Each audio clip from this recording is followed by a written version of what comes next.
Alors, il faut savoir qu'on a eu une pensée toute particulière pour Jean-Claude et toute son équipe, parce que ce virus, c'est quelque chose de violent.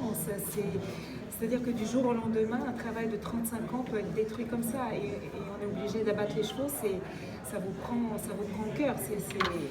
C'est quelque chose qu'on ne peut même pas décrire. C'est tellement la violence de la vie est dure que oui, effectivement, on a eu très très très très peur. Je ne vous cache pas qu'il y a eu des soirées où on a passé des nuits blanches, avec Jean-Claude au bout du fil, avec ses équipes rassurées, mais que faire? L'attente était longue et l'horreur partagée aussi, c'était quelque chose que je ne souhaite à personne.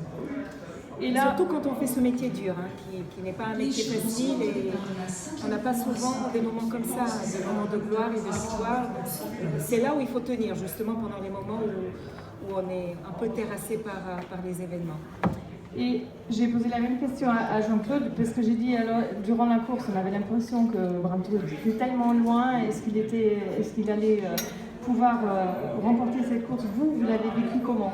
Alors, moi, je sais qu'il a toujours besoin de venir de derrière. Donc, j'étais assez confiante, mais vers la fin, je ne vous cache pas que j'ai eu des sueurs froides.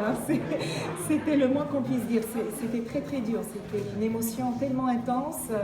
Et en même temps, je voulais y croire parce que, vous voyez, en 2009, on était là pour Le Havre. Après, il y a eu les jeunes produits de Le Havre.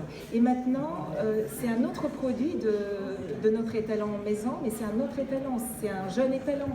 Et ça, j'ai une pensée toute particulière pour tout l'élevage, jeune élevage français.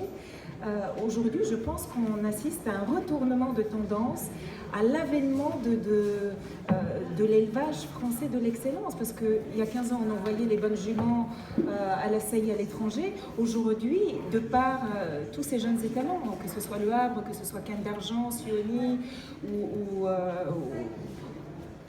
Rajaman, c'est exceptionnel. C'est un signe très positif d'encouragement pour la relève et pour les jeunes qui investissent leur énergie dans ce métier. Donc j'étais à la fois stressée et à la fois je me dis si